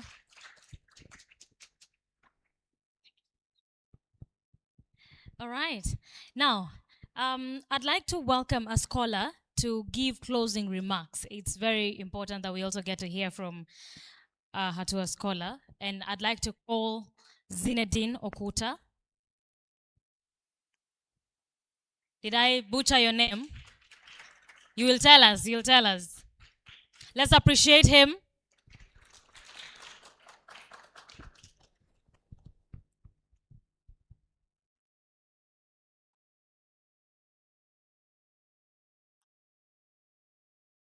Okay, so to the delegated guests, our esteemed visitors, ladies and gentlemen, fellow comrades, and all in vicinity, good afternoon. Yeah, firstly, on behalf of the GAP Year 2026 of this Hatua network, and in my capacity as the president of GAP Year, I want to extend my gratitude to firstly to our visitors from HELB, HEF, and also the rest of the visitors that have come to grace the occasion. Secondly, I want to thank the Almighty God for granting us the life to come and attend to this auspicious convocation.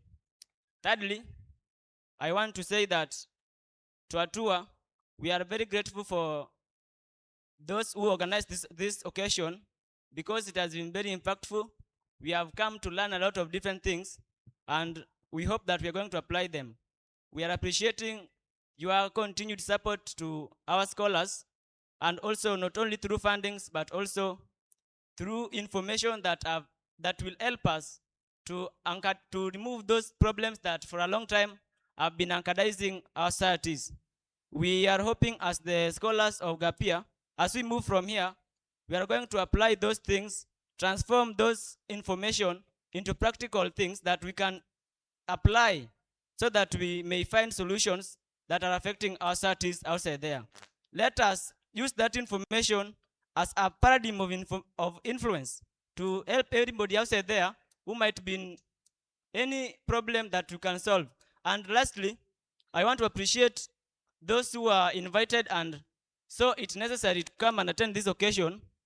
And For that reason, all our friends from the back who saw the invitation, maybe you are shared with a link, or rather from any way that you got that information, feel welcomed.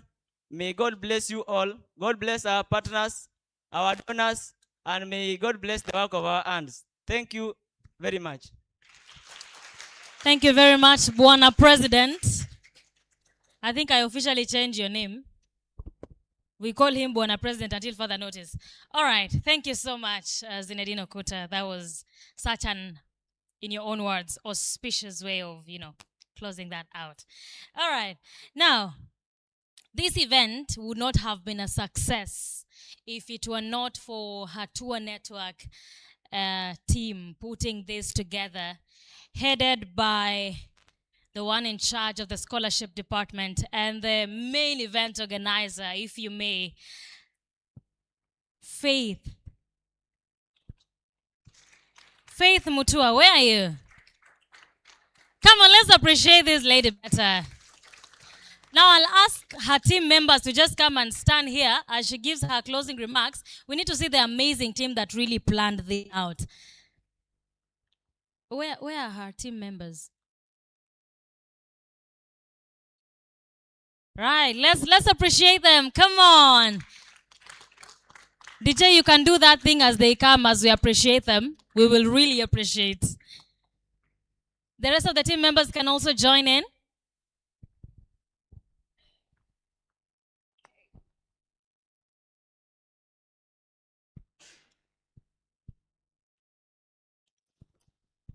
This is the amazing team that has put this event together.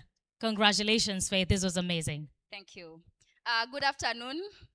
So my good name is Faith Mutua, and I love to say Faith Mutua from Atua because of the rhyming. Yeah. So thank you so much. I would like to extend my heartfelt gratitude to every student, to every parent, guardian, teacher that has attended this event. I hope that in the information that you've gotten, you are able to apply it and make a successful application so that you can secure that higher education spot and also just make sure that you bridge towards your future careers. To our guests, Madam Nawar, Madam Margaret, Madam Ruth, and also in his absentia, Dr. Mbwarali, thank you so much for honoring our invitation, for coming to share the accurate and up-to-date information with our team. And to everyone else, thank you so much. To our partners, our main donor for the event, Rafiki Bank, thank you so much for investing in this event. Thank you, Star Institute. Thank you also Post Bank. Thank you so much, Swahili Port, Red Cross, Age Labs. We have many partners that helped spread this information about this event, and the successing everyone here, it just warms my heart. Thanks also to Blue Radio. Yesterday we had them, they had us, sorry. Yeah, so we were able to reach most of you as well. So to the Hatua team, thanks to the directors, thank you to the management for believing in me and my team. So we are a team of immediate 4. Yeah, you'll see the rest of them, and I think they are at the registration. You know, when you are the one running the program, unakuanga tu mtu wa mitambo, juu na chini, yeah. So uonekanangi sana behind the scenes, ndio? Yeah, but we are a team of many. You can come, the whole Hatua team, you can come for a photo, and then we get to say a few things. So kindly msiondoke, niko na information hapa. Naomba tu tupigwe picha ya Hatua, and then nimalizie. Kindly. Aya. Wapatie wimbo.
Asanteni. So to our attendees this day, kuna form ambayo mmepewa iko na program.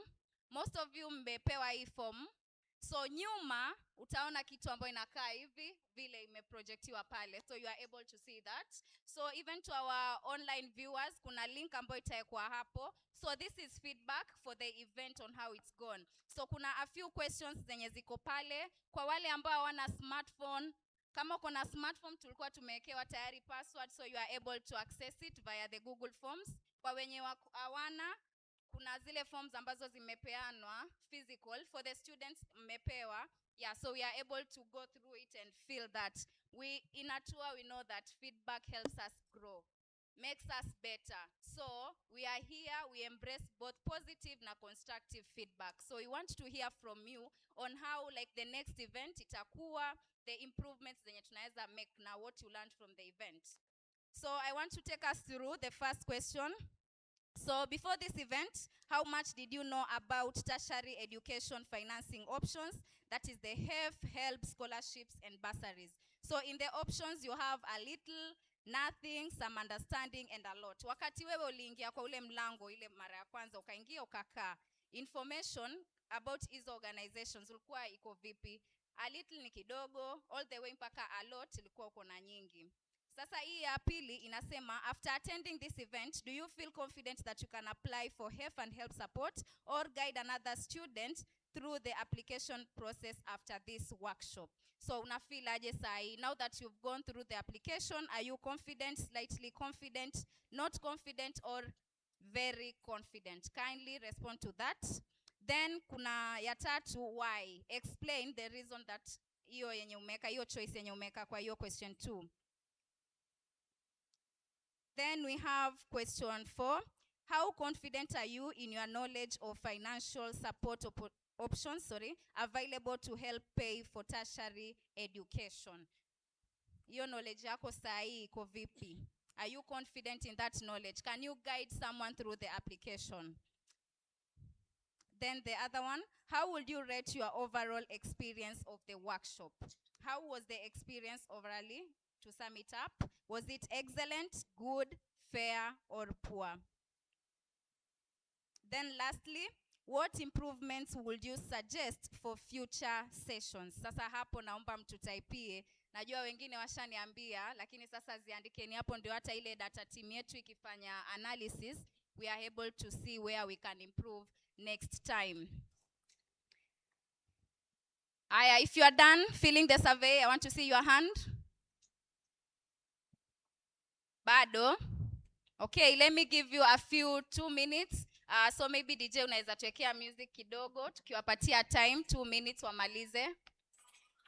Alafu my officers are around, the team are around, kama umetumia the physical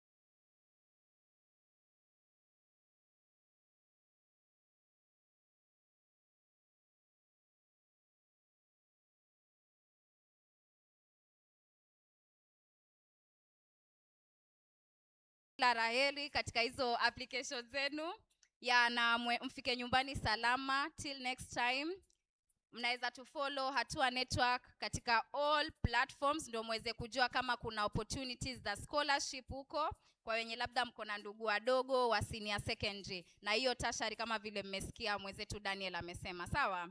Haya, asanteni, wakati mwema. Thank you so much. A round of applause for her. All right, now we are just about to close off in a word of prayer, but you have been very, very amazing. You've been such an amazing audience, patient to the end, engaging our guests with questions. This has been very, very lovely. And of course, congratulations, kudos to the Hatua team, fixing that gap and making sure that we have this. Now, I want us to close this off in a special way, my special way. Naita Rasha Rasha. All right? Mnajua rasha rasha ni nini? Mnajua ni mvua? All right. Okay, so we will do 1 and then 2 and then 3 fingers and then 4. I hear people imitating me. I love that. And then full force 5 and then go back to 4. Do 3, do 2, do 1. Alafu tunamaliza na radi moja. Sawa? Tuko sawa? We do a tryout kwanza. Let's do a quick tryout. Okay, give me 1.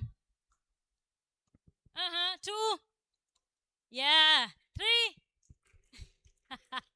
4. 5. 4. 3. 2. 1. Ready. Very nice. Now, this is how we are going to do it. So I will be mentioning who we are appreciating, and then we will do that. I have so many people who want to do journalism, Madam Nawar, because of me here. So we will see about that. Oh, well. Give me 1. First of all, I'd like us to really appreciate God for ensuring that we are here today, giving us good weather and the energy to be here. Give me 2. Bandari Maritime Academy, you've been such a gracious host for the first, second, and the third edition of the HEF Forum. Give me 4. Oh, 3. Sorry. Nimekimbia sana. KUCCPS, led by Ms. Nawar. Thank you so much for making the time to be here and share the information. Give me 4. Help. Thank you so much for being here, led by Miss Margaret. We really, really appreciate you. Give me 5. The Ministry of Education, led by Daktari himself in absentia, Dr. Carmen Borali, and Miss Ruth over here. Thank you so much for taking the time. Give me 4. The Hatua team, thank you. This was lovely for organizing, spending sleepless nights and putting this together. This was amazing. Give me 3. Come on, the MC did an amazing job, didn't she? Oh, absolutely. Give me 2. We have the providers of sound who've ensured that we've not had technical hitches in the 3rd edition of the HEF Forum. Give me 2. We are on 2. Oh, give me 1. The camera team. Before wachome picha zetu, you know, the camera team have been taking amazing photos, and we will see them online, and they've done a live stream. And to every last one of them that have been watching online, give me Radi. Amazing, amazing, amazing. This was really amazing. Oh, Mimi, nimeji appreciate, sindio? Lakini MC amefanya kazi mzuri, sindio? Makofi MC jamani. All right. This was the 3rd edition of the HEF Forum. It was lovely having all of you. We will close off with a word of prayer from an audience member, a Muslim audience member. Anyone who would like to volunteer and pray for us as we close off. Nani? Hassani. Masamki. Kukutetea ni ngumu. Masamki amepeana sub. Hiyo sub iko wapi? Very nice. All right, so he will pray for us. Can we have a mic? All right, he will pray for us, and then we will be free to visit the tents on the outside and get to ask as many questions as you have. The ones that you did not hear answered, or the follow-up questions you had, you can ask them there. This was amazing. I was very, very honored. My name is Mercy Imbinda, Managing Director, Millions Food Advice.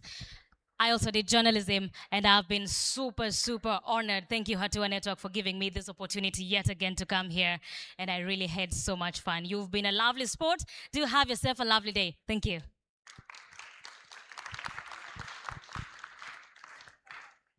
Al-Fatiha.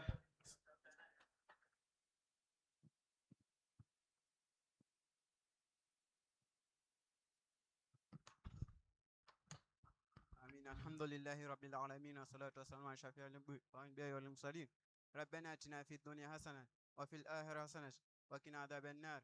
وقنا عذاب القبر ربنا ظلمنا أنفسنا إن لم تغفر لنا وترحمنا لنكونن من الخاسرين ربنا لا تؤاخذنا إن نسينا أو أخطأنا ربنا ولا تحمل علينا إصرا كما حملته على الذين من قبلنا ربنا ولا تحملنا ما لا طاقة لنا به واعف عنا واغفر لنا وارحمنا أنت مولانا فانصرنا على القوم الكافرين فانصرنا على القوم الظالمين فانصرنا على القوم المشركين ربنا اغفر لنا ولإخواننا الذين سبقونا بالإيمان ولا تجعل في قلوبنا غلا للذين آمنوا ربنا إنك رؤوف رحيم ربنا اتمم لنا نورنا واغفر لنا إنك على كل شيء قدير ربنا اصرف عنا عذاب جهنم إن عذابها كان غراما اللهم اهدنا صراطا مستقيما صراط الذين أنعمت عليهم غير المغضوب عليهم ولا الضالين آمين آمين آمين.